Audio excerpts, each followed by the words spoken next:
Ladies and gentlemen, so we will just give us a couple of minutes, for the people that might be looking for the faculty building or entrance or this very lecturing hall, and be patient. Perhaps for some of you it's first visit at our faculty building. No? No. Okay, so we will wait for those that perhaps are somewhere outside looking for the entrance.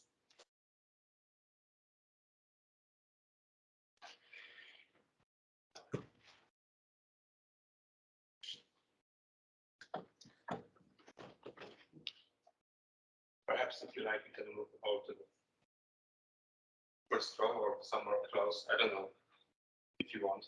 I don't bite. And I did shower this morning.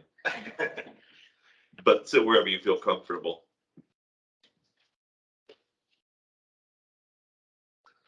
I think that we might start. Good afternoon, everyone. My name is Jakub Wołyniec. I'm a PhD candidate at the Department of International Relations, Institute of Political Science and Administration. And I would like to welcome all of you, both in person and online. I don't know how many people we have online, a dozen maybe. On the lecture carried out by Professor Westerfelhaus on practical tips for writing academic English that gets published. Thank you, Professor, for accepting our invitation to the lecture. Professor Robert Westerfelhaus earned his PhD from Ohio University some 23 years ago.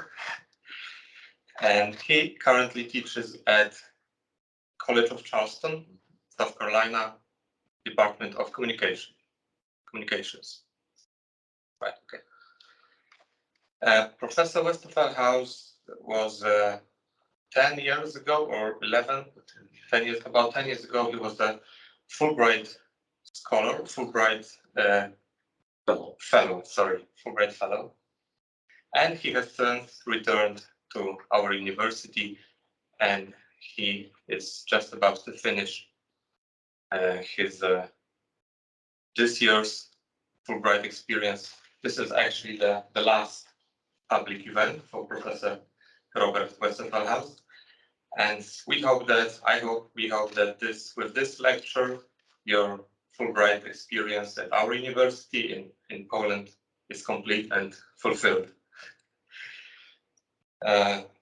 What else? This event, by the way, is organized by the PhD Students' Council at our faculty, of which I am the vice president, Ewa Majewska being the president, and Joanna Kukier, our delegate to the University Council.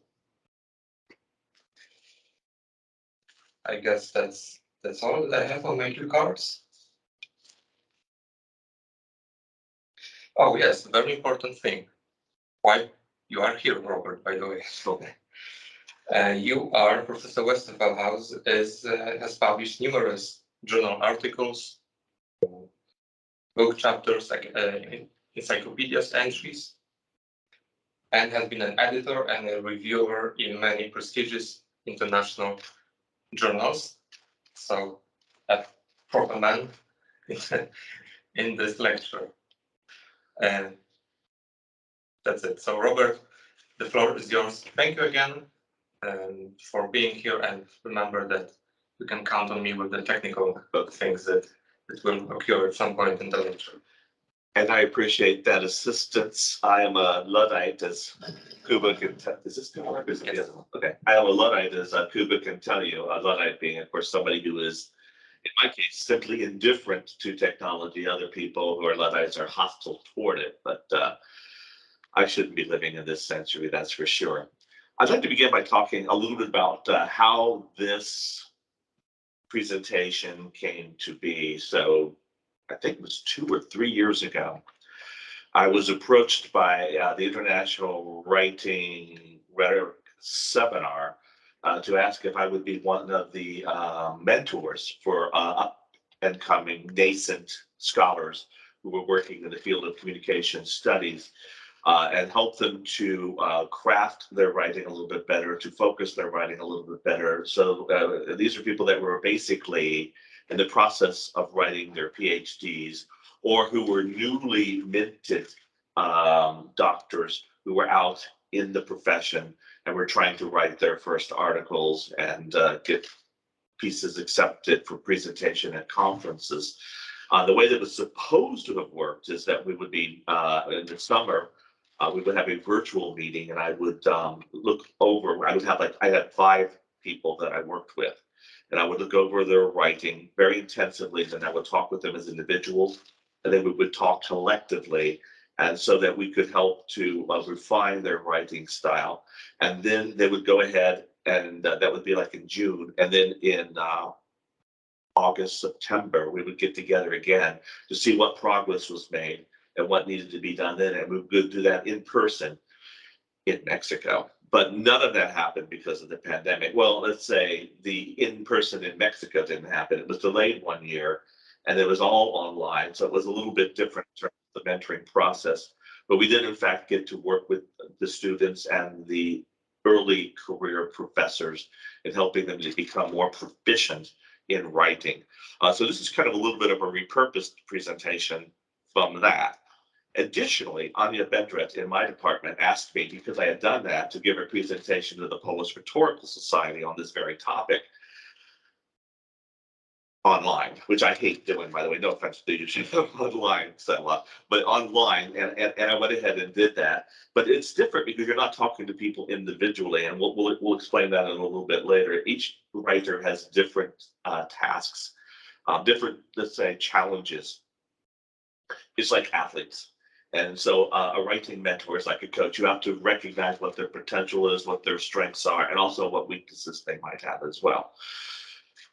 So I was just talking more generically, which I will be doing today, although if you've got specific questions, I'm more than happy to tell you. As you can see, I started with a quote from Kenneth Burke. I don't know if you are familiar with Kenneth Burke. He is probably one of the most important rhetorical scholars in the history of rhetoric, second only to Aristotle, because almost all of rhetorical study in the Western world from the ancient times until the early 20th century was Aristotelian. It was an extension of Aristotle or a refinement of Aristotle, but it was driven by Aristotle. And then Kenneth Burke comes along in the 1930s and creates a completely different kind of rhetoric that has become so important that every one of the associations, the national, international, regionals, locals, has a Kenneth Burke Society. And what's really interesting is that Kenneth Burke himself never graduated from college. He educated himself during the Great Depression, writing trains as a hobo, and he had library cards for all the cities that the train would go through, and he would take out books in German, in French, in Italian, in Latin, etc. And he read sociology, political science, history, mythology, etc. So he was a self-taught polymath, meaning he knew a lot of things, and he used what he learned to create this rhetoric. Now, the reason I'm talking to you about rhetoric is that no matter what kind of writing you do, there's always a rhetorical component to it, because you are trying to convince the audience that what you are saying is smart, that it's good, that it's correct, that it's useful, whatever. So if you're an engineer, this is a good bridge. If you're a scientist, the experiments were sound and honestly conducted, and the findings are true, and here's what they mean as interpreted by me via this particular analytical lens. So we're always operating in terms of persuasion, which Aristotle defines as all available means of influence. So you're trying to influence your audience. You want your audience first to read what you're writing. Secondly, ideally, either to agree with you or to engage with you. You know, as academics, we always have disputes and arguments, and that's a good thing, because that creates even more thought, more articles. I've written articles, and then I write a refutation to my article, a respectful one, mind you, but a refutation nonetheless. I'm like, wow, that's really smart. I wish I had thought about that myself. That makes me want to do something different. As Kuba told you, I have edited. In fact, I've just been asked to be a co-editor of a journal while I was here, so I'm going to be editing again in the very near future. So I have that experience. I have the experience of receiving material and reviewing it. And I have been a reviewer. In fact, I've been asked to be a reviewer this summer once again, which is in America a very hot period of time for reviewing because it's kind of the interim in our academic year. Ours typically ends mid-May, begins mid-October. So professors are done, they're finishing up their stuff, they're submitting it, and then people are reviewing their work. So I will tell you some of the things that I have learned as a reviewer. Let me ask you just really quickly, in the United States, it's not uncommon for people who are doctoral students and candidates to serve as reviewers on journals. For lots of reasons. One, because full professors are really busy and they think they're too important to do such things. But also it's good experience for young scholars. And typically there's 3 reviewers, so you have a consensus. So no one's opinion is going to be the most important weighted one. Reviewers are typically anonymous. So even titles like professor, full professor, habilitated professor, it's just the quality and content of your comments. But have any of you ever been a reviewer for a journal? Have you really? May I ask what journal it was? It's a journal back at home that we created as a group of African regional scholars. So we had people write their articles from journalism to pedagogy, anything. And we had to sit and review their work and how we can add value. And maybe the person rewrites the article.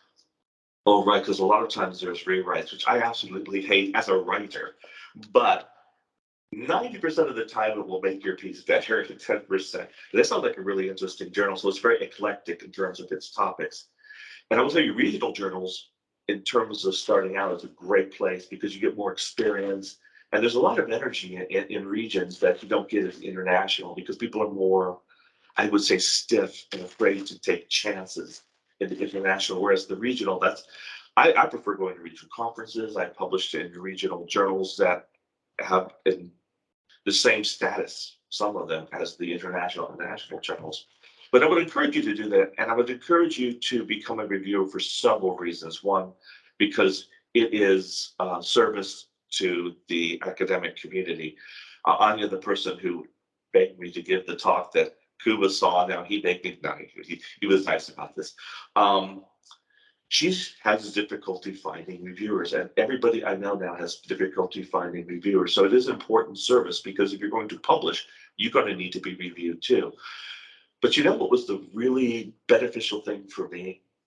Because when you're writing by yourself, and writing is a solitary enterprise, isn't it? It's lonely.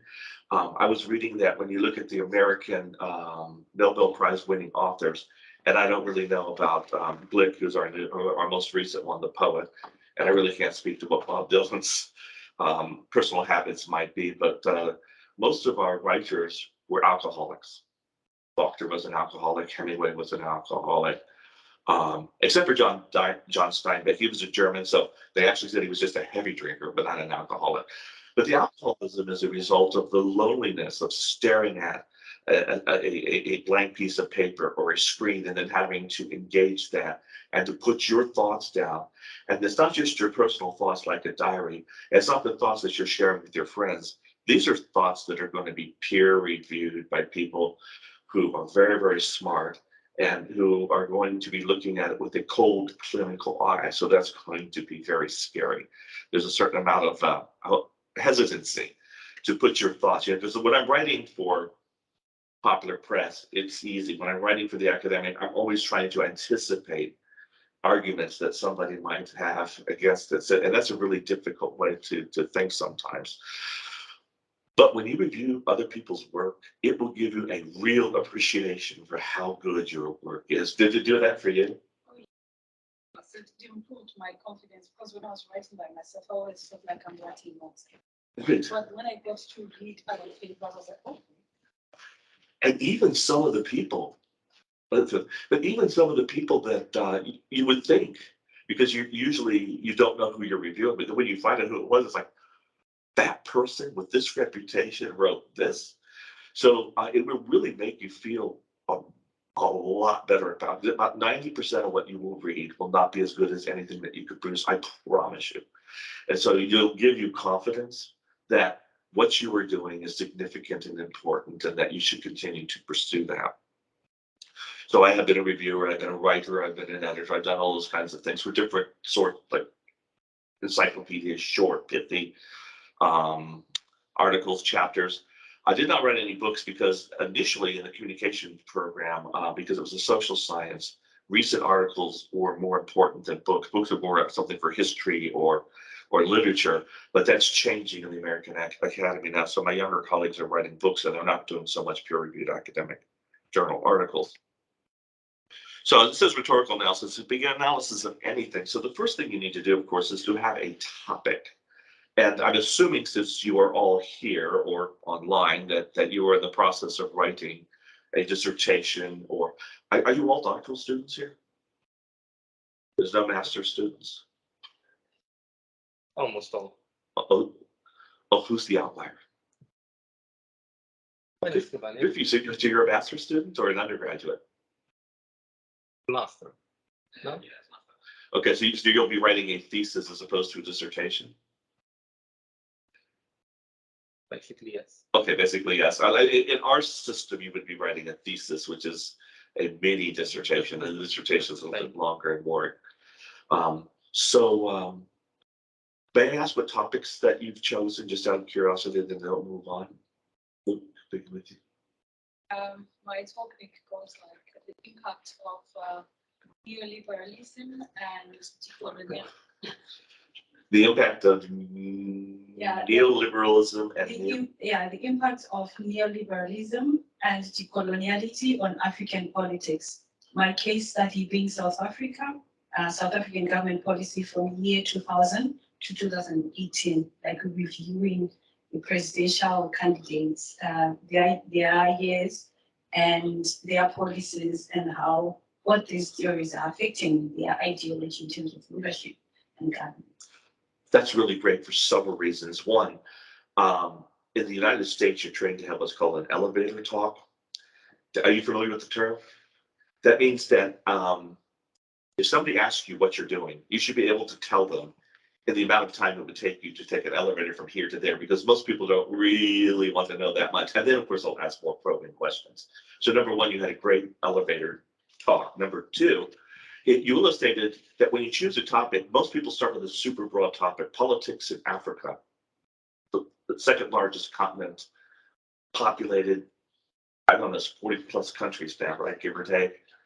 That's a big topic, but you delimited it. You kind of went to a more focused look at South Africa in particular, and not just South Africa, but within a particular time frame, et cetera, et cetera. So that illustrates some of the things I will be mentioning in your sum. I'm the doctoral school of the University of Marii Skłodowska, and my written work considers the medical law in accordance to the main interest in the society, and it is mainly focused on the law according to the legal literature. And would that be the law in a particular European country or around internationally, or? Around the world, but mainly the Polish point of view to the other countries. Okay, that's got to be a very important topic, especially with what's been going on with COVID and the ethical, moral, and legal questions regarding forced inoculations, etc. She wants to say something. It is according to international organizations which have many signatures according to the historical background. Well, this sounds like a very challenging dissertation. Are you looking at multilingual sources as well? Sorry, I'm just curious. I'm a curious person. Yes, of course. I'm looking for multilingual sources, books, prescriptions, mainly English. Okay, thank you very much. I will tell you that curiosity should be a driving force for somebody who wants to be in the academy. If you're not a curious person, you should not pursue a PhD and things of that nature. Because I know people that are simply uncurious. They have no interest in how things are, what things are, where they are, and all those sorts of things. And I think those let's become administrators. No, no offense to them. How about yourself, sir? My name is Jay. I kind of casually know him too. We see each other going in and out, but we never get to a chance to connect, and I'll be leaving. But that's Yes, I meet you. Nice to meet you again. And my topic is about multiculturalism, and the correct name is Azerbaijan's multicultural policy.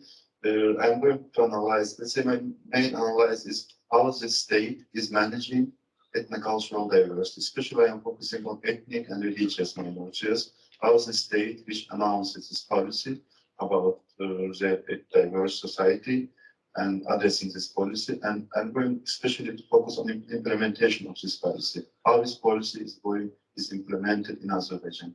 The main in Azerbaijan. in Azerbaijan is Oh wow! So that's one of the post-Soviet Central Asian republics, which I guess that would be very interesting because Armenia and Georgia. There's a lot of yes, there's several factors of, let's say, announcing of this policy in the state, and these factors, but still the implementation is my main focus, how the state is managing, or it's something like, let's say, simple ways, simple to this policy, or they are really implementing this. Oh, that sounds really interesting. Good luck with that. It's important work, especially in this day and age, because we're becoming increasingly the world village that McLuhan had talked about, but rather than through media, which has occurred. Anyone else? My strategy comes from the United Kingdom after the Cold War. Yes, I do know your son. She wants to tell. Yeah, sorry. And we're interested in hearing too, right? So nice to meet you, Professor. And my topic is for my PhD thesis is the climate change policy in Poland, and it will be analyzed according to social status Poland, and will be analyzed also the differences and effectiveness of the other Western and Eastern Europe countries to give the clear explanation that how the policy in Poland is increased the level of the policy and how it could be increased to get more better regarding the situation with the climate. But the main aspect of the dissertation is not giving what is the climate change actually and what kind of climate change problems we have. It should be taken account part of the policy. So at the political side. So that's my dissertation topic. Thank you. So you're more interested in the practical applications of political decisions in addressing climate change. Yes, definitely. Within a Polish context. Yes, definitely. And Poland is a really important country in that respect because it's one of the larger countries in the EU. It's also a country that's kind of a pivotal country in terms of East-West focus. And that sounds very interesting. Thank you for sharing that with us. Thank you. Okay, so in the topics that you talked about, I already see many of the things that I'm going to just briefly touch upon in this part of it.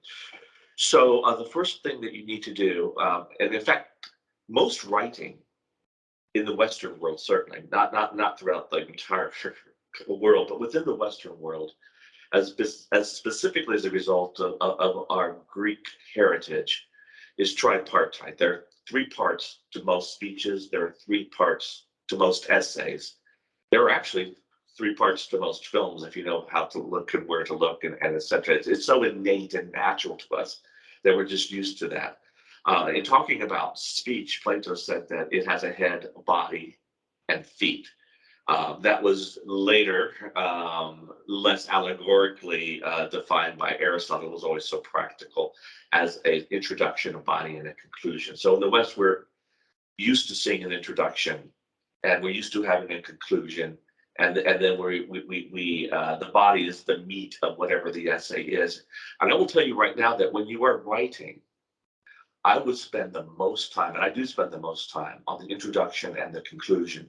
Certainly the first 2 or 3 paragraphs and the last couple of paragraphs. And I will tell you why. In the social sciences, there is a concept called the primacy and recency effects, that we tend to be most influenced when we encounter any kind of a rhetorical artifact, whether it's a film, a piece of music, like a symphony, a novel, by what happens at the very beginning and what happens at the very end. At the very beginning, we decide, are we going to continue to read this book? Are we going to continue to watch this film, or at least be invested in the characters? Are we going to continue to listen to this piece of music? And if we've made that decision and we've kind of gone through the whole thing, then at the very end, at the conclusion, is super important because it's the last thing we remember. So our perception of that artifact, which in your case would be your dissertations and articles, is filtered in a large part by the last things too. So if you had a relationship that's just wonderful, and then you have a horrendous breakup, that colors your perception of the entire relationship, even though every single day and week and month was wonderful until the last 2 days. So I've read articles, like, have you ever seen a movie where the ending is just so dumb and stupid and horrible and abrupt? It's like, we've just wasted 2 hours watching this and now it's over. So you really want to polish that. When I'm grading speeches, I'm really looking at what happens at the very beginning and at the very end. Films do this. If it's an action film, they have a lot of action in the beginning. If it's an action film with a small budget, they don't have a lot of action, but then they have some at the end, because in the middle they'll assume that you hung on long enough because of the beginning. Or if you're familiar with the Western tradition in classical music, the really good movements of symphonies are the beginning to the end, the first and last movements. Dun, dun, dun, dun, dun, that grabs you. And as you're exiting, you want something exciting too. So one of the things that I was just working with a colleague here at UMCS who's writing an article about a play. You don't want to just start your article talking about the thing that you're doing. You want to have like a hook, some kind of story or some startling statistic or quotation that's really pithy and says, but you want something that's going to grab the audience's attention. So she's talking about a play, and not just about a play, but about certain aspects of the production of the play throughout the course of its history since the early 1980s, as it's produced and performed throughout the world. That's kind of a boring way to start. I'm not talking about this play. So she starts with an awards ceremony and some of the controversy attending it. And just spend a paragraph on that, gets the audience interested, because stories get the audience interested. Stories that illustrate the significance of what it is you're talking about, whether it's a political conflict or it's multicultural tension, or multicultural people getting together and collaborating cooperatively in a happy way, or something that's related to the climate.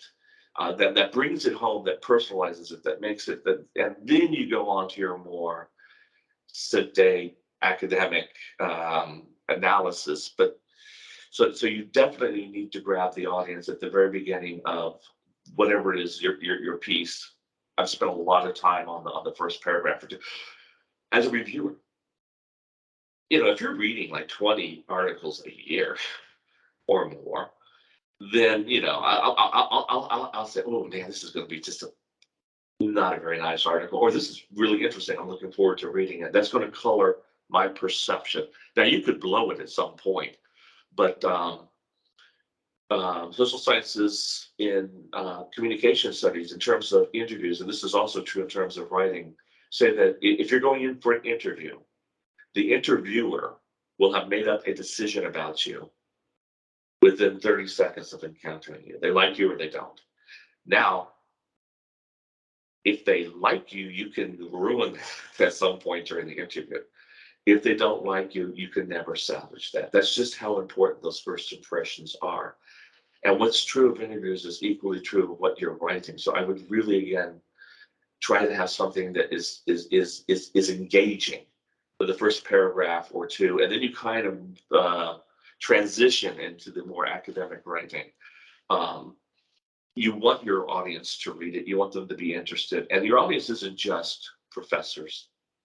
In fact, they've done a study that the number of people who actually read academic articles in full is very, very small. It's only dozens of people per article, because they're kind of boring. The ones Most people read the abstract, they read the beginning, they read the conclusion, and if they're super interested, they'll look to see what's going on with the numbers or something. And that's it. So you really want to concentrate on that introduction. And you want to have an appropriate subject. You want to have a subject that is going to be of interest either generally or specifically within your discipline. If it's something that nobody cares about at all, period, except you, then it's not going to get published and people are not going to read about it. One of the problems that we had with a participant in the workshop is that she chose a topic that was so idiosyncratic, that was so unique to her, that there's nothing you could do with it that would make it interesting to anybody else. I mean, it was some super obscure part of local history that, and it wasn't, and you couldn't even build it up to connect it to other things. It was just a poorly chosen topic. The topics that you described are good topics. They're topics that are discipline relevant. They're topics that are going to have a broad appeal, and depending upon how you treat it, that's going to have an impact within the field as your work gets disseminated over time. So that's going to be important. But once you've chosen your topic, you need to argue for its significance, because people assume, for example, that just because I like it is important.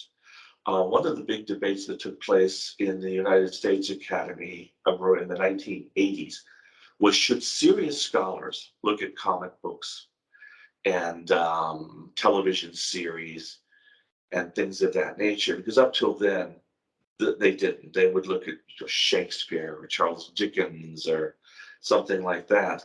And Bowling Green University in Ohio argued, yes, we should, because that's an important part of where the action is in any culture, is popular culture. Popular culture drives changes, it reflects changes, it reflects what's going on. So understanding what's happening in film, understanding what's going on in comic books or video games tells you a lot about the culture and about the human condition in general. So you can make an argument, and that's an argument of significance, that these cultural artifacts are not simply, comic books aren't simply cheap pulp magazines that you throw away after reading them.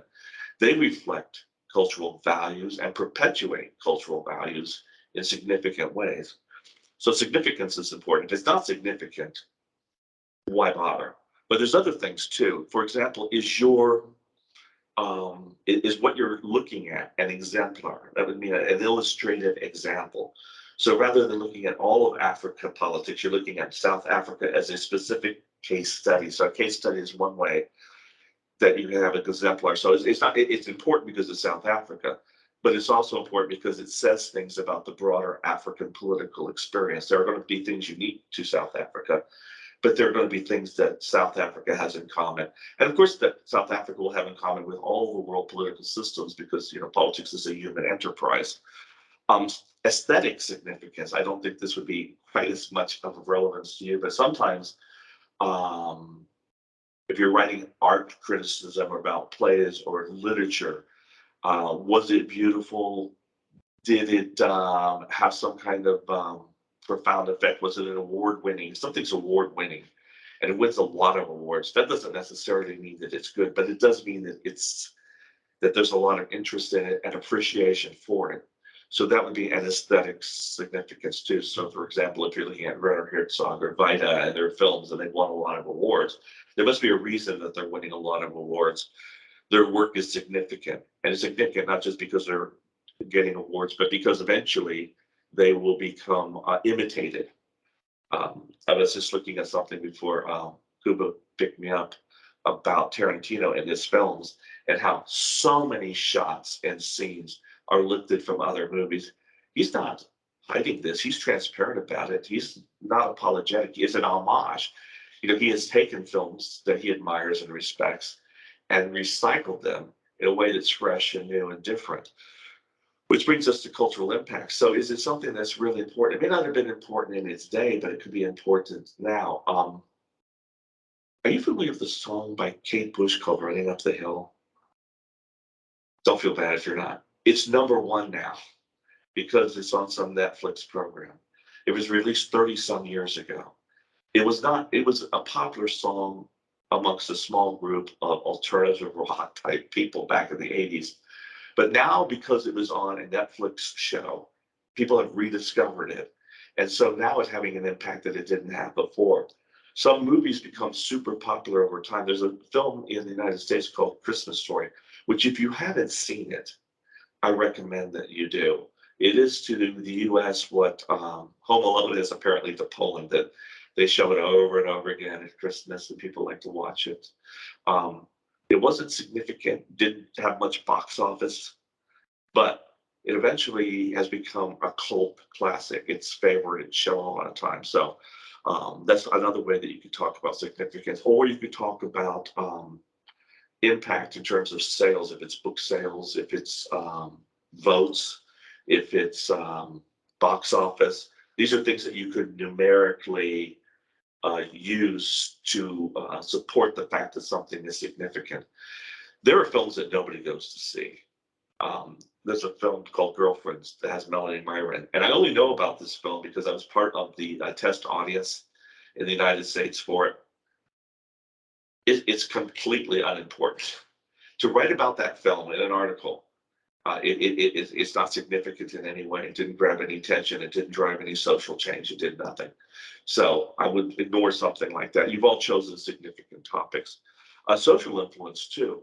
Not just is it an attractive film and a popular film, let's say, but is it influencing the way that people live their lives? Television in particular has been a driver of change. You know, in the 1990s, they had the first openly gay people on television sitcoms. And then eventually that led to a more normalization of gays in the United States, which led to the legalization of gay marriage and so on and so forth. But supposedly unimportant popular television series were depicting things in a way that affected serious social change. In the 1970s, it was change related to racial tensions, for example, if you look at All in the Family, or critiques of the Vietnam War. Are you guys familiar with MASH? It's a television series, very popular, one of the most popular in American history. It was the books were written by a guy who had served in Korea, and it ostensibly takes place in Korea, but it's actually an ongoing critique of America's engagement in Vietnam through a Korean lens, because it was, you know, you talk about things in the past in ways you can't talk about what's still happening when people are coming back in body bags. In fact, the funny thing about, there's two funny things about the series. One, it lasted longer than our involvement in the Korean War. And secondly, and this shows you how much the world has changed over the course of a few centuries. Back before there was cable television, or much cable television, you had to actually watch TV shows when they were showing. People to DVR them and stuff like that. The last episode of MASH had one of the highest ratings in terms of audience watching it of any television show ever.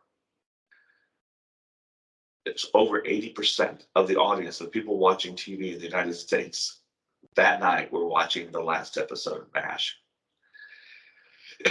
When the episode ended in New York City, so many people went to the bathroom that had been apparently holding it in, so to speak. When they flushed the toilets, it completely clogged the sewage system. It took a few days for them to finally clear out. Toilets were backing up, streets were flooding with feces and urine. I mean, it was funny because there were that many people. That shows you how much they were invested in that particular thing. Now, sometimes something is important because it's typical. It typifies whatever you can do. So let's say, for example, you were to talk about K-pop, a subject I know next to nothing about, but I know friends that are passionate about Korean pop music. So rather than talking about all Korean pop music, you could talk about an example that is typical of that. Or if you want to talk about film noir, rather than talk about the entire genre of film noir, you might want to talk about The Big Sleep, for example. Or if you're talking about neo-noir, Chinatown. So and you say, this is an example, this is why it's an example, and these are the generic traits that it has that is typical of other films or books or whatever in that genre. Or that it's so unique that it's unusual. For example, there are poets. Walt Whitman is a great poet in the American tradition. There's no other Walt Whitman. He's unique. And so that makes him special. because he's regarded as being a great artist. You know, there are people with voices that are unique, or with political messages that are unique and different, and that would also make it important. So the introduction, you're going to talk about specifically what your subject is, what your theme is. I've actually read articles, or let's say article submissions, that by the time I get to the end of the introduction, I'm still not actually sure what the subject is. That's not good. Your reader needs to be oriented. You need to let your reader know. You know, in English, as you know, we seem to be really blunt. But having lived in other parts of the world, I prefer a more subtle, kind of insinuating your way in. But by the end of the introduction, you need to have the theme explicitly stated. And you need to talk about why it's significant. So that would be the second thing. And then, depending upon where you want to put it, most of the time we would either have a separate section or be an annex, let's say, to the introduction, is what theory you are going to use to look at this. Because we don't simply, I mean, maybe historians can describe things and be simply descriptive, but in the social sciences and many of the humanities, you have a theoretical lens through which you're looking at something. And that lens, you need to tell what lens you're using, why you're using it, why it's appropriate, how you are going to use it, etc., etc. I reviewed a piece for a regional journal. This guy submitted a rhetorician article where he said that his claim was that governors, when they are running in a gubernatorial race, or when they're running in an election for governors, will be more likely to talk about state issues than national issues. And presidents, when they're running for the presidential office, will be more likely to talk about national issues than state issues. And there was a quantitative, they did some analysis, they did statistical, and it proved that this was true, but this was a so what? Wouldn't governors just talk about state things and the president talk about them? I asked my wife, who has no interest in politics or rhetoric, just out of curiosity, who do you think would talk more about state things? The president or the governor? Governors, of course. So if somebody who has no interest can make that claim, why bother having an entire article devoted to that? Just out of curiosity, so you all have theories that you're using to, and you know, it's usually when we're writing about theories, we talk about the theory we're using and all the things I said, why and how, etc. But oftentimes we'll talk about the critiques of the theory, because people could say, well, that's not a good theory. So rather than letting them do that, say, well, there are those people who say that this isn't a good theory for that reason. However, I respond in this way. So you could talk about why it is that that's not right. Or other people say that this isn't true, what they're saying, or whatever. But it's good to be as honest and open and wide as possible in talking about your theory. Sometimes there's multiple theories that's used. It's kind of like, you know, you use different lenses to do things. There's triangulation that could be involved, but you definitely want your theory to be totally understood.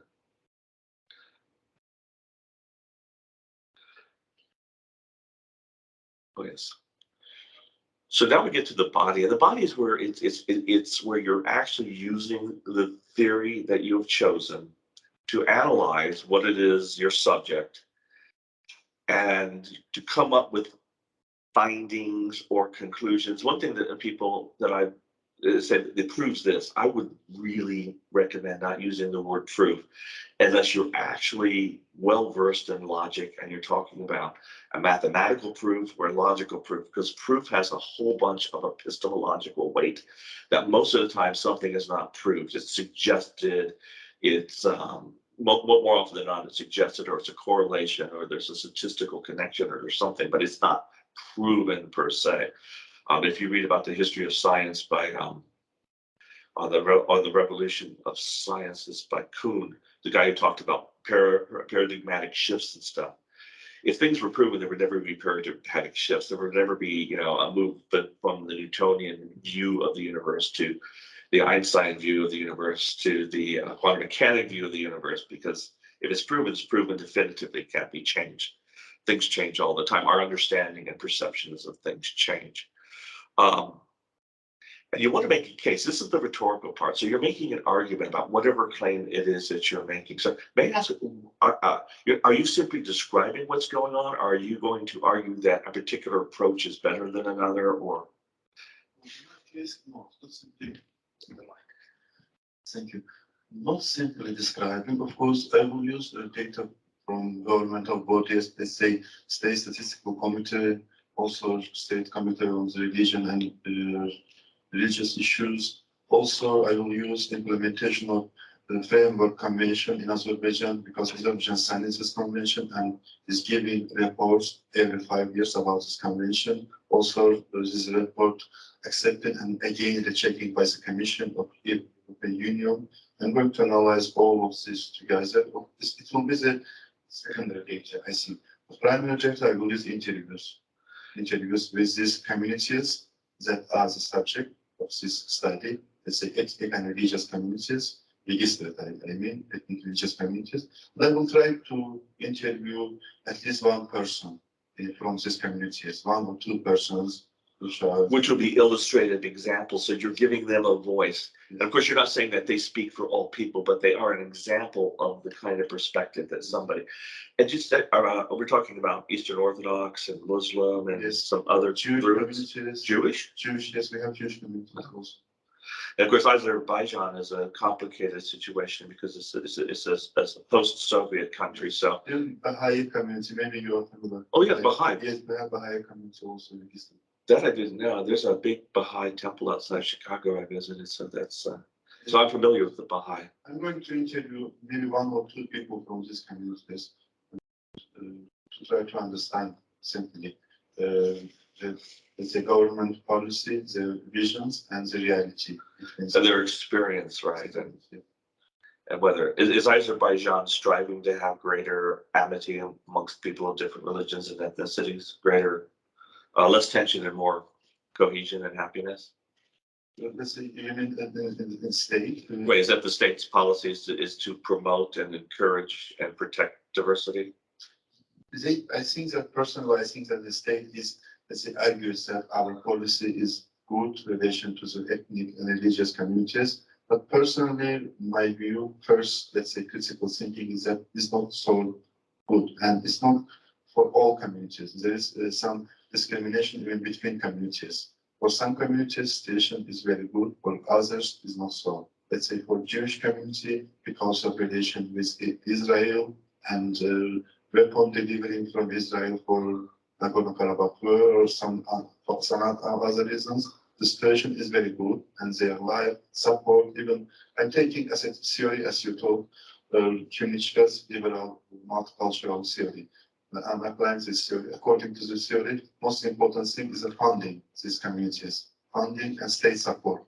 State support is differs. When you are analyzing, you can see that for some communities, there's too much state support, for others, no. Or something like that. Absolutely. Well, this sounds very interesting. It's going to be very nuanced for sure. One of the things I talk about too is that you're not just simply analyzing, but you're extending. Because, you know, at least in my discipline, we don't simply look at whatever it is you're looking at and then analyze it, but we try to use what we're looking at in our analysis as a way of building theory. So you're refining theory, you're extending theory, you're creating a new theory, or you're refuting an existing theory, but you're dealing with theory. You're not just using it, but you're playing with it and you're creating something. That's really important too, at least within mine. And you want to tie it to broader cultural, political, and social concerns. So, you know, you're not just talking about something that takes place in isolation, but how does it reflect and impact things outside of itself? For example, I've got a work that I presented on and I'm going to be getting published about post-apocalyptic narratives in the United States. And so that's an interesting topic. They're popular now. There are television series and there are films and books and video games. And so, but why are they important? What's being represented there? And a lot of it is existential angst that is post 9/11. The United States is not as competent as it was at the beginning of, you know, at the end of the Cold War. The United States had this calm confidence. It's gone now. And there's been a series of shocks, economic shocks, political shocks, et cetera, et cetera. And post-apocalyptic narratives talk about a serious breach and then what happens afterwards. And so it kind of gives a ritual expression to those kinds of concerns. In the 1950s, there were all these really cheesy, cheap science fiction films that were popular. And, you know, there was a lot of interest in science at the time, but much of what they were expressing was concern about the Cold War stasis between the Soviet Union and the United States. So they were expressing in an oblique form that sort of thing. In class yesterday, I was talking about, how many of you are familiar with the film The Wizard of Oz? Yeah. Okay. Nobody else? Oh wow, that's an iconic American movie. I guess the example I was going to use will be the film works on several levels. There's the story. This girl Dorothy is in Kansas. She's not happy with her life. She's bored. She wants something different. That tornado hits the house. She's knocked unconscious. She has this dream. She's in this other world. The other world is great, but she misses her home. And then when she recovers, she says there's no place like home, so that, you know, you don't have to go away from home to discover yourself and to be happy. That's the message of that film. But the film is also actually based on a book by a guy named Frank L. Baum that was a critique of American economic system. Did you know that, Kuba? The yellow brick road is gold, the gold standard, and the silver shoes, not very good, but in the book, their silver was the compliment. You know, so the bad witch is green. Those are paper dollars that are not tied to, I mean, it just goes on and on and on. The witches represent different things. So you're tying that artifact to other things. So whatever you're doing, there's broader political and social concerns, so that sometimes you could be a public intellectual. So yes, you know your academic thing, but if you're really conversant in politics in the United States, whenever there's an election and you're a professor, they have you come on television or they interview you for the newspaper, et cetera, and then you can make informed comments and insights about that sort of thing. Then at the very end of your is a conclusion. These should not be particularly long. In the conclusion, you sum up succinctly what it is that you have said in a short form. And that's why a lot of people just go to the conclusion, because then you've summed it up and they know it, they know the elevator speech. And it is, at least in the United States, a convention to identify the strengths and weaknesses of your study. Oftentimes, I wish I had more interviewees. I wish we had a larger data set. Those are pro forma concerns, because you can never have enough interviewees. You can never have a large enough data set. You can never have enough time to read every single work that Dickens ever wrote, etc. But at least by bringing that up yourself, you're kind of disarming criticism that, oh, you didn't think about that. Oh, you didn't do this. Or that you would have done something differently. Do you have questions? So there's that question about, do you think each part of the is also conclusion or writing? No, those are parts about the conclusion is a separate thing. Yes, I know that it's a general conclusion for article. Right. I know the general conclusion for article is necessary. But conclusions within the body. Is a body for each part of the body. Let's say my body contains 3 or 4 parts. Do you think that each part of the conclusion should have a conclusion also? Yes. Yes, an assumative conclusion. So basically what you have are installment conclusions or conclusions that are within. And that's good, especially for something as broad as a dissertation. Like a short article, you don't necessarily have to have those many conclusions, but I think it's super useful for the audience, the reader, to have those conclusions. And then, of course, you typically want to point to future lines of inquiry, what other people should be doing, how they can build upon your work. Where this should be going. It could be optimistic, it could be pessimistic, it depends upon what you're talking about. I write with some friends about the growing inclusion of people from different races, ethnicities, religions as comic book superheroes, and also the greater visibility of women. And then where is that going to go, and what's going to be happening as a result of that? You know, certain trends. As you know, films are disseminated throughout the world, people want to see people that look like them. So they're going to be popular, they're going to make money, but at the same time, in the United States, they've proven with Black Panther, for example, that a predominantly white middle-class audience will go to see a great film that involves people of color. It doesn't matter if it's a good story with interesting characters, people are going to go see it. So, in fact, Black Panther would be a good one to talk about social influence. So here's a few tips for getting your works published, and then we'll still have time. Okay. Yes, we have. I have an hour, right? More or less. He's a stern taskmaster for sure. So anyway, you want to submit the cleanest, clearest, most concise prose possible.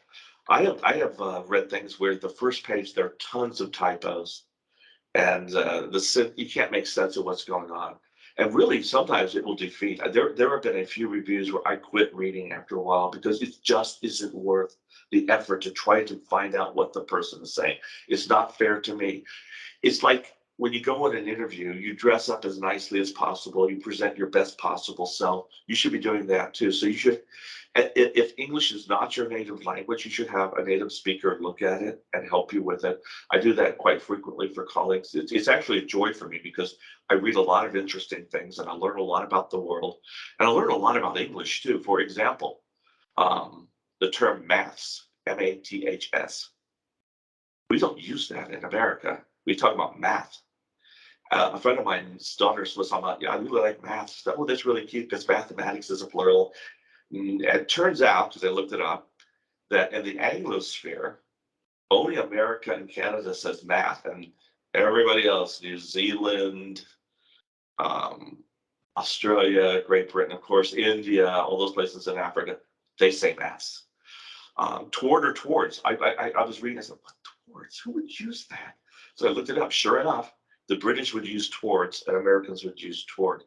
So, but the point I'm making is that number one, there are some differences between American and British, but that doesn't matter. The thing is to turn in the best possible and to have somebody read it for you, because there are some landmines in English, as I'm sure you know. For example, if you have a language that doesn't have articles, the use of English articles can be very confusing. Some are necessary, some are optional, some you don't need. Some you can put there, but it doesn't make stylistic sense because English also has a certain rhythm. It's iambic.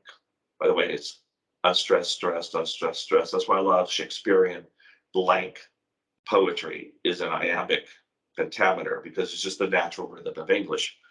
And so sometimes we just put a the there that we wouldn't put in otherwise, not for sense making, not because it's required, but because it just kind of fits. A native speaker would know that. Sometimes non-native speakers will say something that is technically not ungrammatical. And it just is about how we would express it. It doesn't make sense to us, or it just sounds awkward. And the less awkward and the more sensible your piece is, the more receptive the reviewers and editors are going to be. So you definitely want to polish that.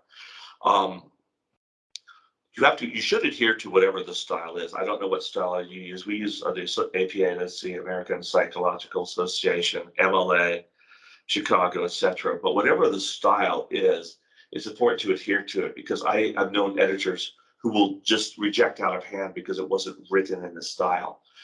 That's in part because if you're getting, like, let's say 100 submissions every quarter of the year, that's a lot to wade through. So what they're initially looking for, just so you know, are knockoffs, reasons to reject people right off the bat. So if the requirement was it's supposed to be APA and it's an MLA, it goes in the rejection. It's cruel, it's cold, but if you could reject 5 articles that way, you would now reduce 100 to 95, and then you find reasons to reject more. I've been on scholarship committees. I've been on committees that determine who gets accepted into admittances. The first thing we do is reject the largest number of people possible so that we could look at the best candidates. And you want to be among the best candidates. And one way to position yourself is to adhere to the style. It's super easy to do. I would say also include recent citations. Now, this is more relevant for something. If you're talking about political, and even you went to 2018, but people are writing about that now.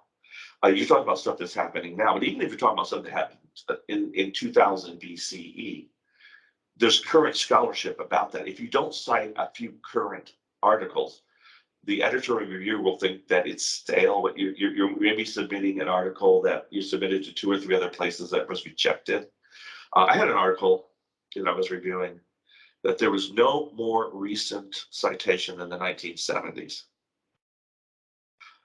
That means that the person's not keeping current with the scholarship of that discipline. So you need to have 1, 2, or 3 at least. I mean, you should have them for the purpose of citing them substantively, but it also shows that you know what's going on. Another thing too is undergraduates always say, "Oh, I can't find any articles." If you find the first article in a recent journal and you turn to the bibliography, there's tons of articles there. So there's no reason not to have current articles cited. You want to have a really good title, and most of the titles there's something on one side of the colon and something on other. The first part is something catchy, and then the second part is a little bit more pedantic and academic. But you want to have a catchy title. You want to have something that's going to grab the attention, and not just when people are scrolling down. Oh, that sounds boring. I don't want to read that. So you want to have a catchy title with a descriptive hook. So the hook could be dealing with something that's contemporary, something that is a crisis, something that is a conflict, something that is influential, but whatever the hook is, and then you want to be informed. Now, what does be informed means? Oh, being informed means that academic journals and associations that have presentations have certain rhythms in terms of their seasons. And so what you want to do, and this will help you get more things published than any other thing I can tell you, is find out where the editor is in their tenure. Okay, so have they just started or at the very end? If they've just started, they're looking at 4 or 6 volume issues. They've got to fill with 4 articles each. They're nervous. They want stuff. So number one, they're going to be more receptive to things that are sent in. They're going to have a quicker review process. They are going to be more gentle in terms of revisions. So you are much more likely to get an article published if you send it in to an editor who's just starting. And oftentimes they'll announce so-and-so's ending. If you send it in at the very end to the editor, they've got more articles than they can even put in. They've got an abundance of wealth. They're going to reject most of what they've got and just publish the 2 or 3 that are the cream of the crop. So if you want the best shot, send it in at the beginning of the editor's tenure. And it's not hard to find out. You can even write the editor. How much longer? But it's a common question. There's nothing wrong with that. So you just say, I'm just curious, I'm looking. Will you be there for a while? They might think that you want them to be the editor, when in fact you're just finding out if they're going to be there quick. A couple of tips about overcoming impediments to writing, then we'll talk a little bit about grammar. Writer's block is really difficult. We've all sat in front of the screen. We've sat and not known what to say. So what I've found is that what is easier in terms of writing an academic article or an email or text? I started emailing myself and texting myself ideas and things, and then I would collect them, copy them, paste them, and then I would start working them and elaborating upon them, because emails are not intimidating. I write an email to myself as I'm writing to a friend about whatever it is, and then I take that and I shape it. So that's one of the things that can be easily collected, organized, and revised. You need to find out what kind of environment is best for you as a writer. I like to listen to music. It doesn't even matter if there's words to the music. It doesn't. I do not like writing in silence. And I like writing at night. For some reason, I can focus more at night. My wife is a 4 o'clock in the morning person. I'm a midnight person. But whatever works, whatever environment works. Some people like to write in bars, believe it or not. Some people like to write in small enclosed rooms that are dedicated to writing. And I found it's really good to give yourself incentives and awards. So when I was working on my dissertation, when I finished a chapter, I'd buy a steak dinner for myself, or I'd go see a film that I've been wanting to see, or I do something. I'd celebrate the small accomplishments because it's just too much. It's like, dissertation is huge. But it's like what Confucius says about a journey of 1,000 miles. You have to begin with a single step. You have to start with the first word, and then add a word, and then add a word. But there's a lot of words there, and then there's a lot of critique and criticism from your advisors. But when you finish with something, you should celebrate that. So, any questions before we move on to a little bit of discussion of grammar?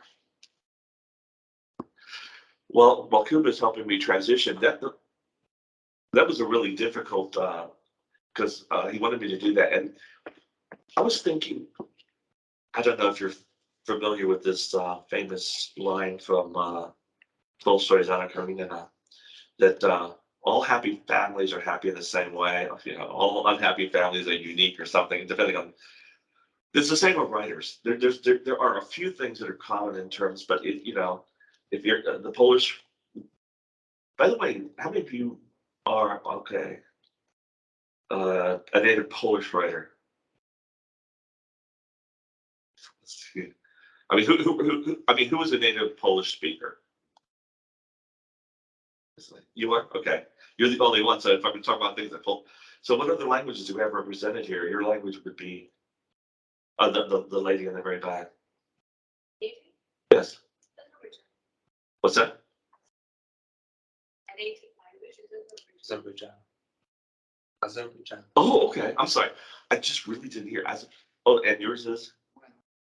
Wow. You know, that is on Azerbaijan and Georgia and Armenia are on my list of places to go, but there's a little, they're not friendly to each other right now, right? Okay. I like them all, just so you know. And your native language or your mother tongue that you use usually? I'm a native. English? Not that the rest of you are bad. In fact, you know what's funny is that sometimes the US can be stupid. To get into the doctoral program at Ohio University, if you were not from the United States, you had to take an English proficiency test. If you were from Canada, from Toronto, you had to take an English proficiency test. Like they can't speak English there. And one of the things they found out was that people from India and the parts of Africa that have been part of the British colonial heritage actually scored higher on English proficiency tests than most Native Americans. In fact, there was one student from India who had 100%. So it's just like, why are you bothering? But they did. So anyway, wow, yes. Sorry, I have a quick question before we begin with this part. You mentioned this iambic pentameter rhythm, and I was curious that whether our articles or our dissertations should really follow a rhythm, be it iambic pentameter. Or is the rhythm that important? No. That's what I thought, because I like iambic pentameter. I even try to wrote some things in it, but it's not for a scholar, right? Not at all. In fact, here's the thing: if you're actually writing, if you're not a stiff writer, if you're just writing natural English, it will kind of fall into that pattern without you even thinking about it. If you push it, if you make an effort to do that, then it seems unnatural and strained. There was an American writer, Mickey Spillane, who wrote all his books in trochaic, which is another rhythm, and it almost becomes crazy after a while. What was I going to talk about? I think I might have the wrong one up here. Oh, now gerunds.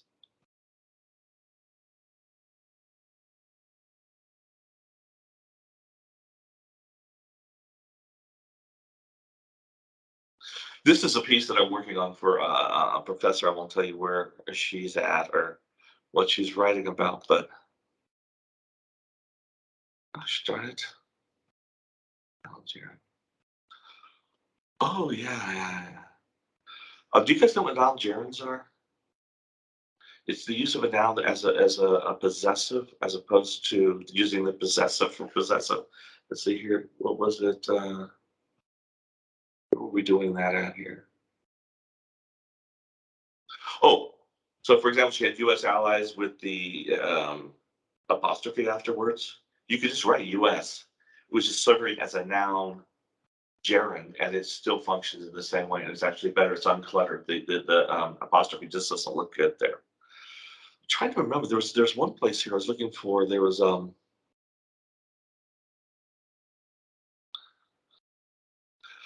Oh, okay. Well, this does bring up something that I would recommend, that rather than always saying says, or states, you would want to have more dynamic verbs: reports, indicates, suggests, argues, contends.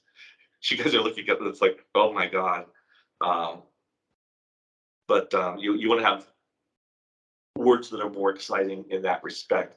Another thing, I can't find it. I think I put the wrong one up here. But anyway, do you know what a dangling participle is, or what a participle is? Don't feel bad if you don't. It's in English. A participle is the form of the verb with an ing at the end. And a participial phrase begins with a participle that serves the phrase as an adjective for the very next noun that follows the phrase. So, so you know what I'm talking about? Do you know what a dangling participle is then? Yes, like you were saying, kind of. Can you give an example? Because that would be better than me just racking my brain right now.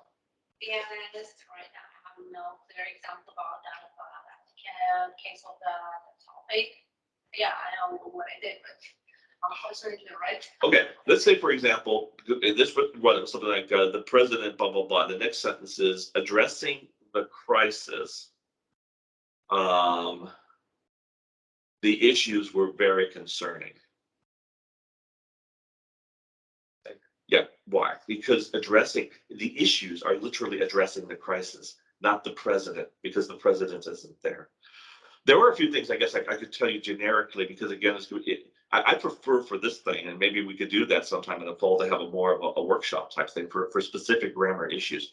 But one of the things that I see a lot in Polish, and maybe it is the use of it at the beginning of a sentence. It is the weakest pronoun. And it's just it. And eventually I lose track of what the it, because the it technically refers to the noun subject that precedes it. And sometimes the it that is referring to something that was way in advance. So I would strongly recommend that you do not begin many sentences with it unless it's clearly connected to the sentence in front.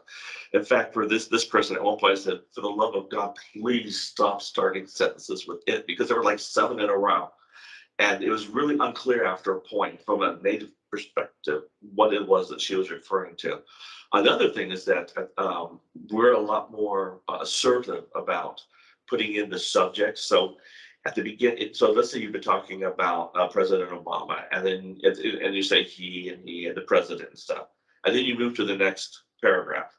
The first time you refer to him, it would be President Obama. You refer to him by name. You refer to him in a way that there's no question regarding who it is that you're talking about. There are some things about formal English that you may or may not know about. In formal English, we tend to follow more of a French rather than an Germanic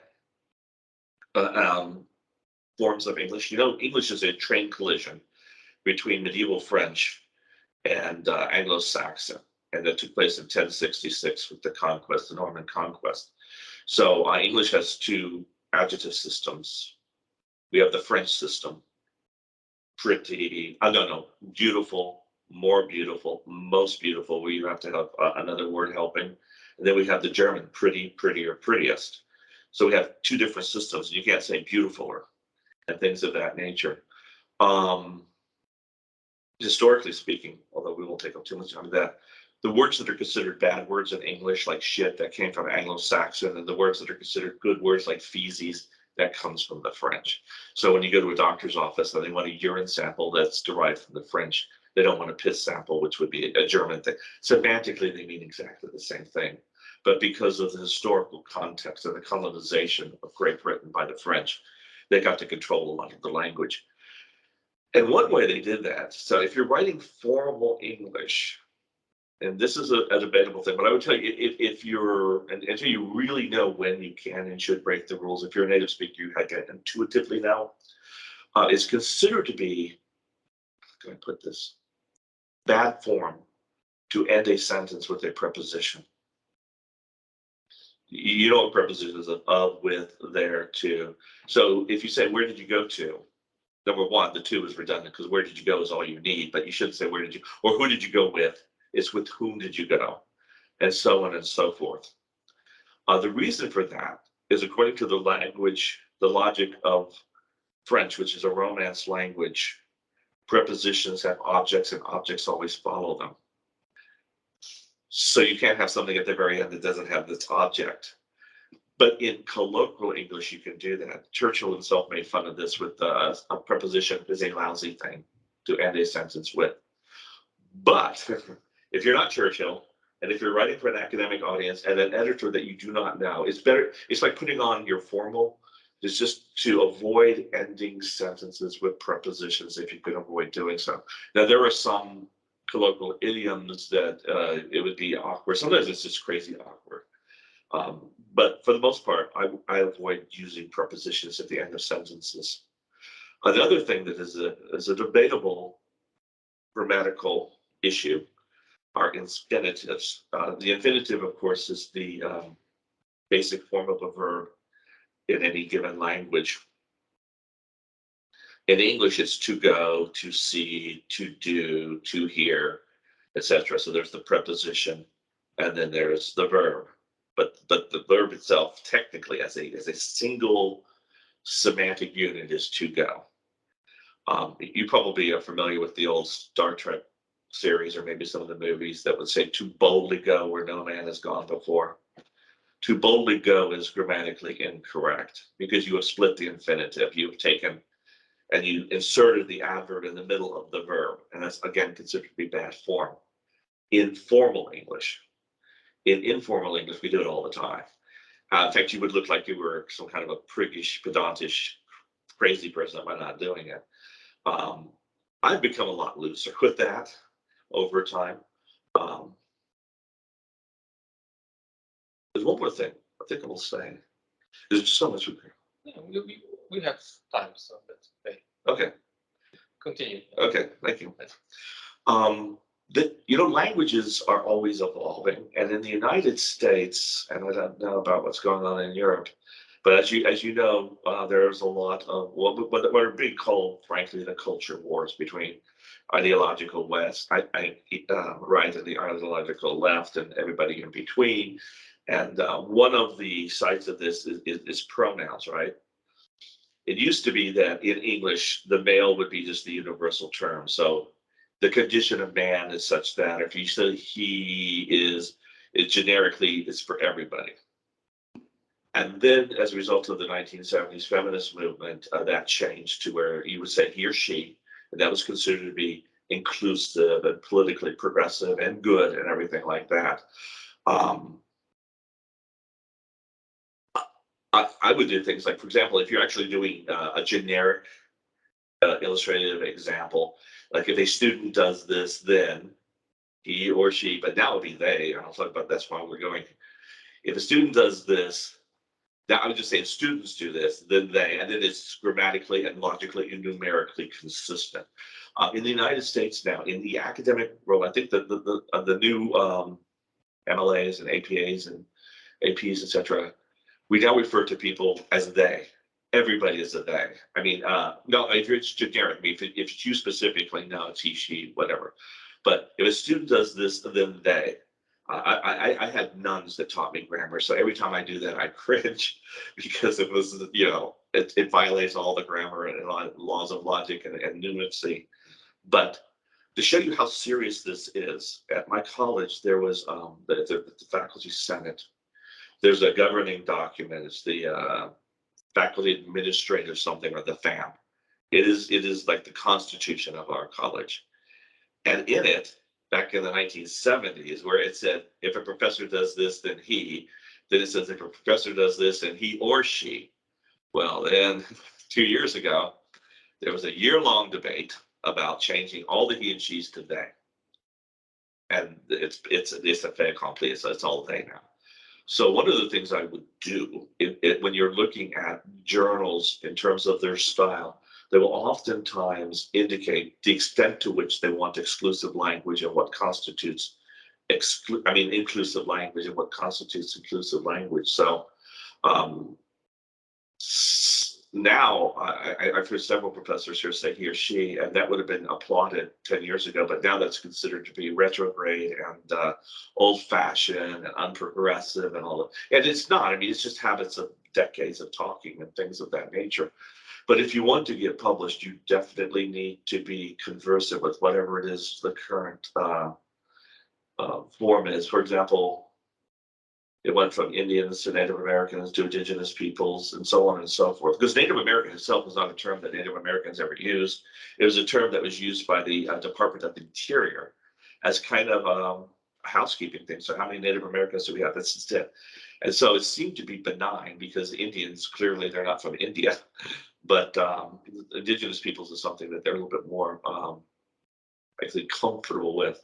So knowing what it is, what the language is. I'm trying to think of some other examples because it could be a landmine if you're not using the right language at the right time. It went, for example, from transsexuals to transgender. Transgender means something different than transsexual. So if you now write transsexual in a piece, it will be rejected as being transphobic, even though transsexual was the preferred term like 10 years ago. So I guess the last thing I'll leave you with is when you look at a journal article, or when you read current journal articles, be attentive to the kind of language that's being used, because it really does make a serious difference in the degree to which you will be positively received. It was a big topic. I don't think I did it justice. I have to say, but I really do appreciate your coming out here on a June, participating enthusiastically. I thank those of you who are here virtually. I hope that you've gained something useful. And I wish you all really healthy and robust academic careers, because I know you're working hard to achieve those goals. Well, hold on. The room was booked for another. We have another half an hour, for some Q&A session, or Robert can continue with his some examples of common mistakes in submitted 2 hours. articles. This was Yeah. no. An hour and a half is more than enough. Okay. I promise you. So but maybe some. But if there's some Q&A questions, absolutely. questions. Specific questions or general questions of any kind about writing. I'll just give you a story about to illustrate the craziness of academic publishing. So when I was a PhD student, I wrote a paper and I submitted it to the Ohio State Journal, a state journal. That's pretty much as low as you could get. It got rejected. I'm like, oh man. So then I met this guy at a conference and he'd heard of this paper. He says, well, what happened to us? It was rejected. So we kind of reworked it a little bit.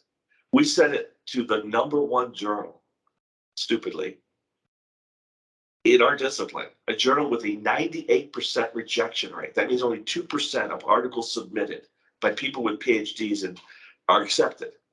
And it was accepted without revision. Essentially the same article that was rejected by this. So one of the things that definitely illustrates is do not be discouraged. I have read reviews of my work or the work of friends and colleagues that I totally disagree with, that I think is wrong on so many levels. A lot of times, especially in the social sciences and the humanities, the academic review process is kind of, it was a way for them to retrofit themselves to become science.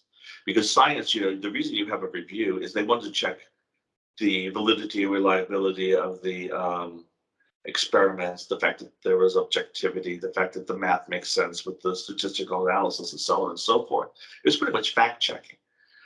But when it comes to something more subjective like the social sciences or humanities, a lot of times people bring their ideological baggage with them. Sometimes a friend of mine just had a beautiful, one of the best articles I've read in maybe 2 years, rejected. Not because it was bad, but because it wasn't the article the reviewer would have wanted to write. Because everything was like, well, if I were writing it, I would have done this, and I would have done this, and I would have done this. Well, it's like, but you didn't write it. And this is a beautiful article that makes a smart argument about an important issue. And it's just not what you would have said. So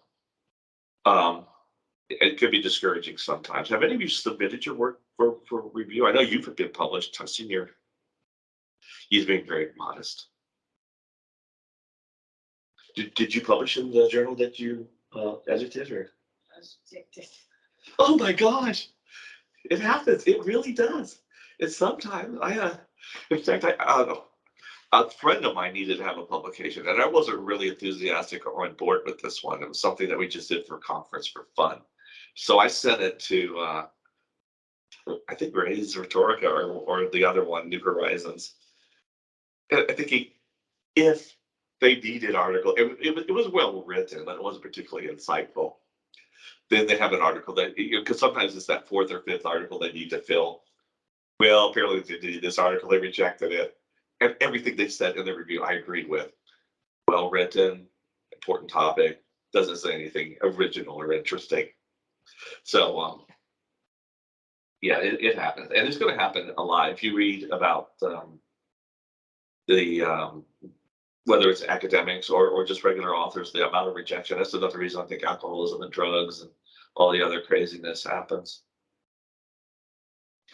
Okay, so are there any questions? Because I have two at least. Oh, okay. Be What gentle. is your take on the use of first person singular pronouns? That is a really, really good question. Singular and plural. Oh, that's a super good question in so many ways. Okay, I was on a review of the Houston, Texas science fair for high school students. And in Houston, Texas, science is serious. I mean, this is where NASA is. So this isn't just the cute little projects that people do. I mean, these are sophisticated projects. And I was on a committee. We had a scientist. And this person said, I did this, I did this, I did this. He gave it a low score because they used the personal pronoun. It was a brilliant study. The experiment was rock solid. The findings were interesting, but because they used the personal pronoun as science, the reason they quit using the personal pronoun as science was to get rid of gender and ethnicity and pretty much neutral. You have no idea who's really the voice behind it, but then that gives you this false sense of some objective authority. That's why I don't know if you're familiar with the APA style, American Psychological Association. There's no first names. It's like Bailey, comma, J and the things. And then in the article, you really shouldn't have their first names unless there's more than one Smith or something. And that was basically for the same reason. You're just getting rid of gender, ethnicity, anything that could possibly. In fact, sometimes when I meet people at conferences, I was like, I had no idea that was a guy or a woman or whatever. I was like, wow, I'm really surprised. But okay, so number one, it really depends. In the humanities, it's completely accepted, at least in the United States, and in the social sciences, for the most part, in a lot of the harder sciences, and I don't know if political science would be considered a hard science or not so much. And as far as using the formal or royal we, as opposed to the more or less I would use I if it's just one author, and we if there's multiple authors, because in the United States we have a culture of collaborative writing. So that a lot of my articles, I'm the first or second or third author, never more than that. Some of the statistical scientific ones, they have 7 authors. So if you use we, people might assume that you have a we. And there are 2 we's. There's the formal we, like how are we doing today when a nurse comes in, and then there's the royal we, which is really like used by the Queen. We are not happy. When you refer to yourself with the royal we, it's kind of, so I would use I if it's just yourself and we, because then there's no confusion as to how many authors are there. How about, the author of this paper? The author was referring to. I've read that, and I will tell you, it will not hurt you. I think it's kind of artificial and archaic. I read it a lot, so it's still used. I would prefer just someone to say, I did this, we did this, we argue, we contend, we note, we suggest, but you can still say the author.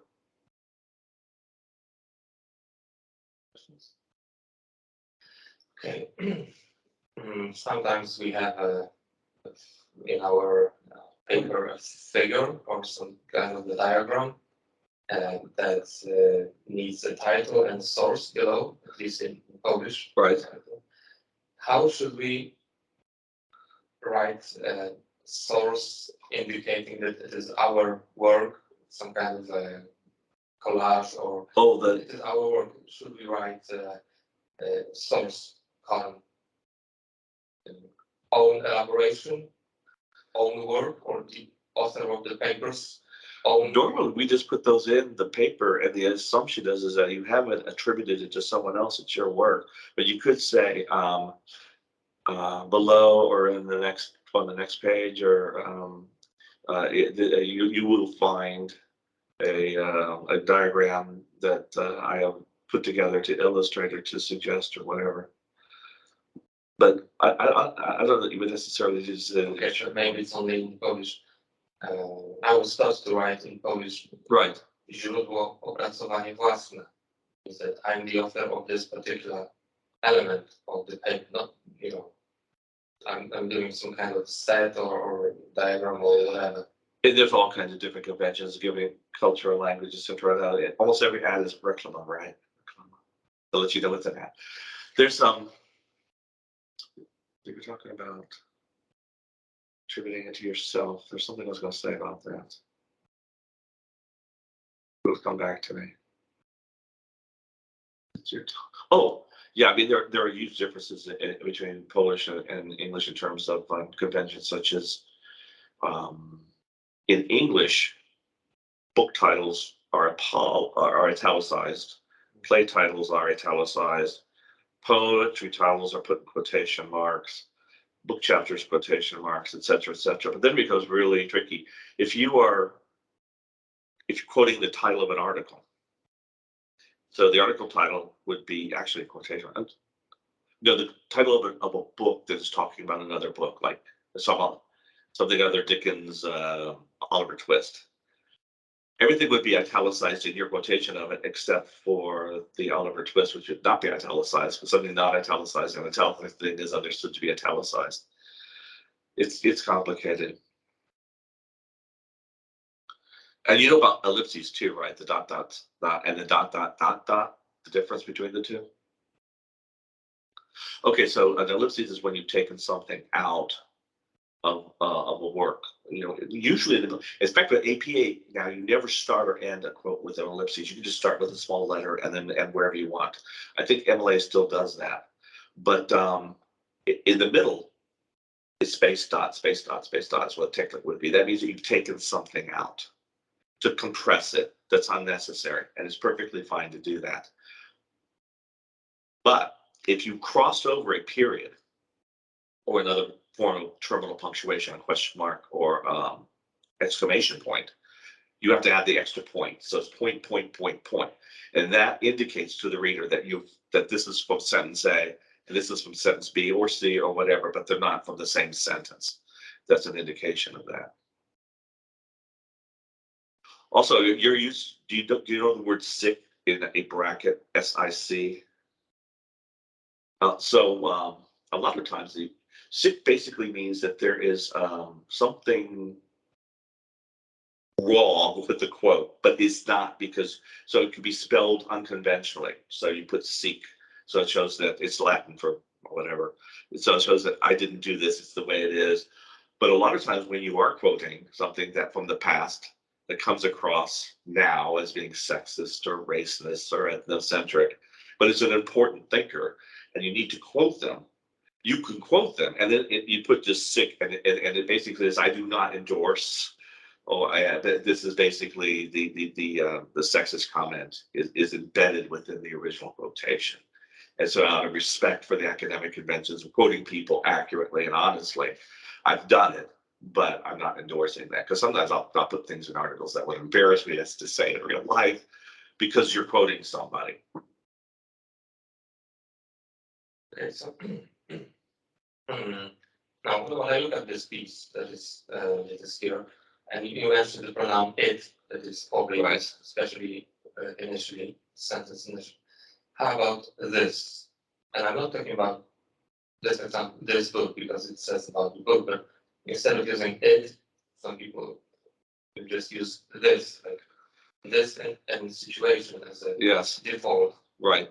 I would recommend being very sparing in use of this and that as well. It's always better in English to be explicit, even to the point of being redundant. I was told that in graduate school, because a lot of times it adds to clarity and it eliminates confusion. So, and it's okay occasionally. Here, it was pretty obvious. Not really. Now that I'm looking at it. But look at this. She starts 2 paragraphs I wrote with this book. That's not a really exciting way to proceed. Is there too much, let's say, I'm reading that text. Is there too much footnotes in the last sentences? They say presidential foreign policy crisis rhetoric has been understood as No. footnotes in one sentence, in one big sentence. 1, 2, 3. It depends. Yeah, that is a really good question. It really depends on the discipline, and she's writing from a historical, rhetorical discipline that expects that. I would say, in my discipline, under normal circumstances, you are 100% correct. It's just way too many. There's ways of organizing the sentences differently so that the footnotes can be inserted differently. But from her perspective, it's just easier and better, and it's actually customary to just stack those footnotes.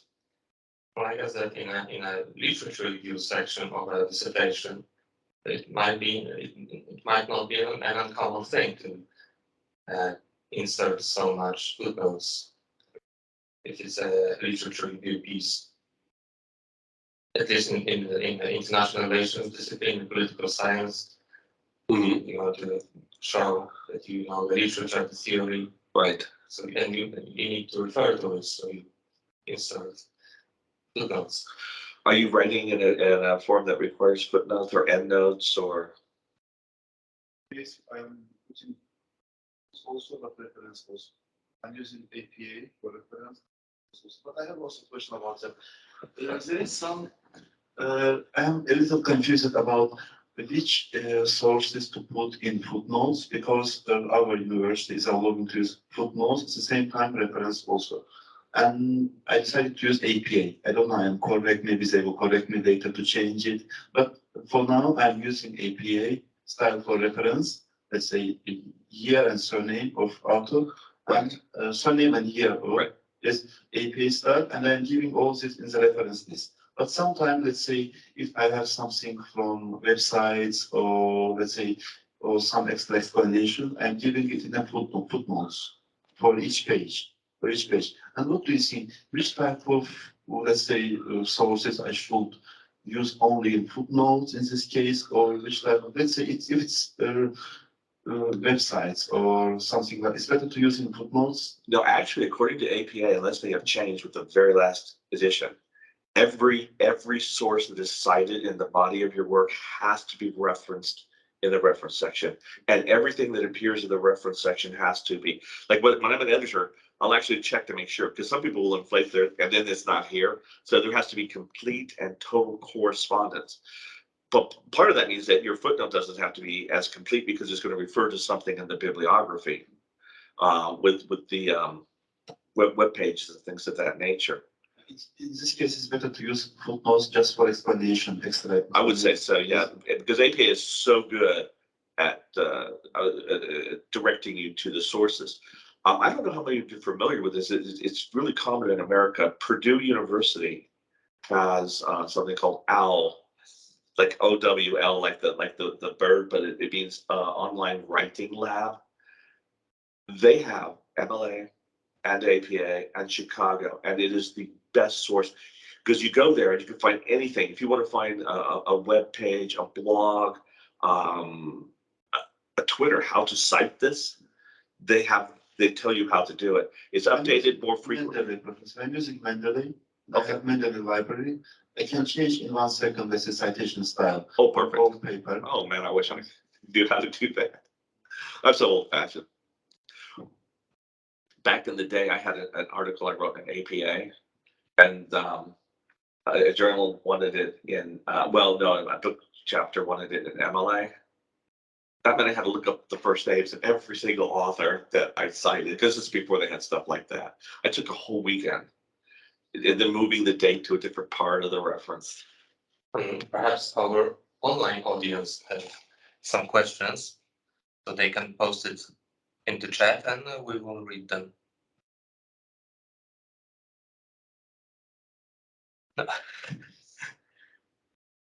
Not yet, okay. Any questions from the audience? Oh yes, go ahead. Yes, okay. My question is about the voice of the author that is writing. How do you, there are times maybe, let's say I'm reading a certain book or I'm reading a certain article, then I happen to have ideas that maybe are are in contrast or against what the person is saying, or I have a new idea that has arisen from writing from that, which is not exactly expressed by the author that I'm reading, but it's something that is coming through my mind through critical thinking and that. How do I express that to make sure that this is my voice that is being heard, or this is not exactly from an author, but it's an idea that is coming up, it's an idea that I'm exploring. Should I get like an author who supports that idea? Should I not get an author who supports that idea? What should I do? You don't necessarily have to have an author that supports your idea, you mean? But so let's say you've read something and then you could put it like, so-and-so says this. In response, I would say this, and this is why, and then that's your voice. So you're allowed to argue with, to critique, to refute, because that's part of the academic process, is one of dialogue. So you don't have to have a source or an authority to support you, because you have your own mind and you have your own ideas that are informed and educated, and so that you could say, but you don't just want to reject them. Like undergraduates always want to say, I disagree with them. It's why do you disagree with them? The why is so important, and the why is part of your thinking process, because you don't just summarily disagree with them. You disagree with them for a particular reason. And in writing in your own voice, I would say too that the scientific, the real scientific, like physics and chemistry, of course, those people aren't literary anyway. So they try to make it as neutral a language as possible. But one of the reasons why I chose anthropology as my cognate is anthropologists are always writing in their own voice, and it's beautiful literature in addition to being good science. And I like to read things that are written well. More questions? Okay, so my last question Okay. is based on your experience as a reviewer and editor, what percentage would you attribute to different types of rejection? So, for example, formal rejection, rejection because of a lousy argument, and purely linguistic reason of rejection. Good question. What is the ratio? What do you think? I would say maybe 5% is just to throw them because it's just to meet the formal requirements. I would say that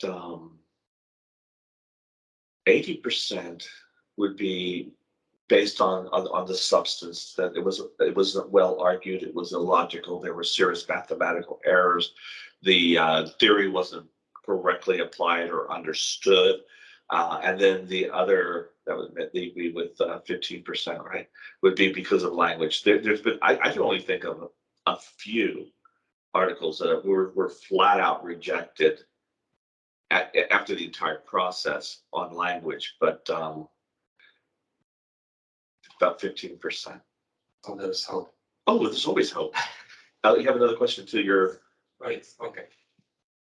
Because I will tell you that the editors are not necessarily adversaries. They want people to thrive, and they want to discover new talent.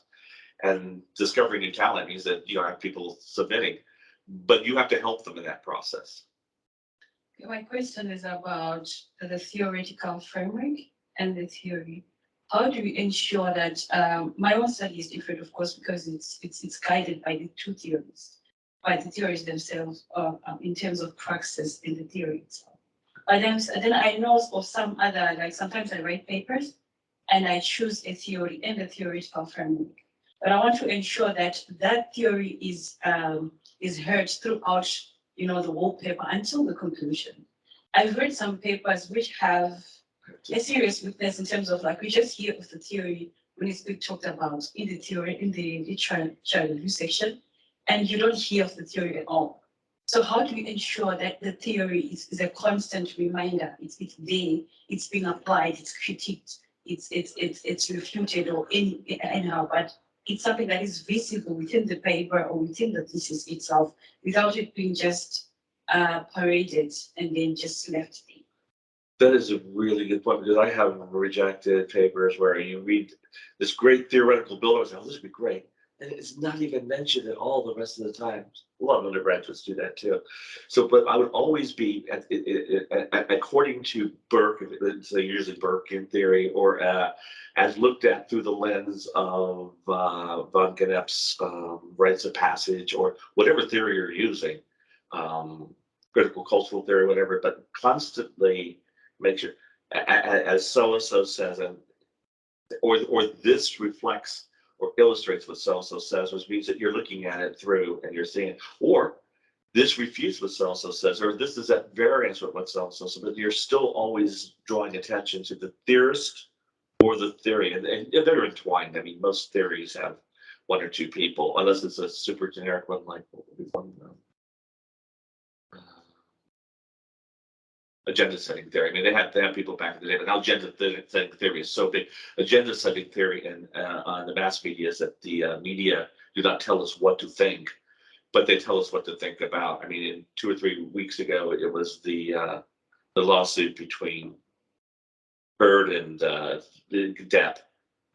Why was that so important to the world? It wasn't, but people were talking about it, commenting on it, because but you could refer to either the theory or the theoretician, or back and forth. That's perfectly fine. But I would always say so-and-so, or this isn't quite what so-and-so would have expected, or this is exactly what so-and-so would have predicted or had predicted. And then that you know. And then at the end in your summary, you say that my study confirms or is consonant with or affirms or is slightly at variance, that there are some differences. These are the differences, and these is how the theory might have to be kind of realigned to make sense of what I found. Okay, so meaning that you can also add on to that theory to say,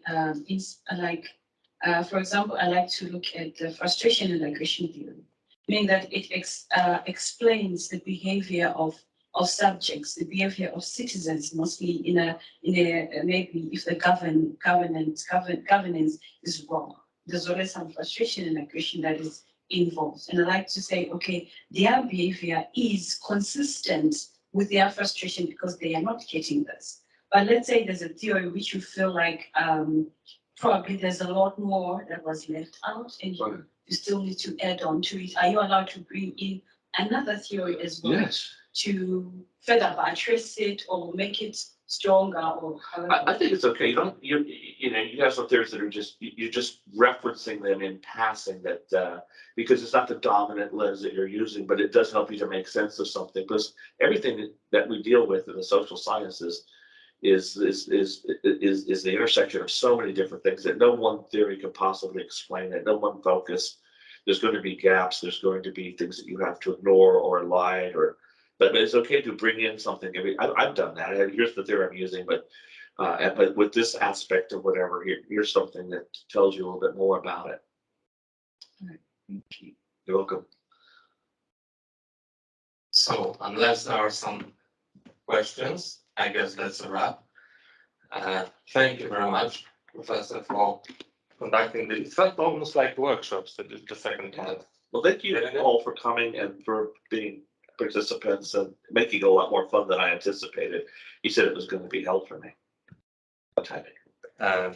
Thanks to the audience, and thank you people online. And you can see that we are beginning to have this stage where there are more people actually sitting there than there are online. So maybe finally we are in the past COVID stage of. I hope so, for so many reasons. Events. I hated just sitting in front of a computer screen and looking at these little dots and This event has been recorded, so you can see it, I guess, on the Stosunki Międzynarodowe na UMCS webpage, which is basically international relations translated into English. Stosunki Międzynarodowe, NA-UMCS. Maybe there will be also a link on international relations at UMCS English Facebook page. I would like to thank the professor, Robert. Thank you for your contribution here. And also I'd like to thank my colleagues from the PhD Students Council and Igor and Artur for technical help. And I guess that's it, folks. Thank you very much. thank you all, really. See you next time.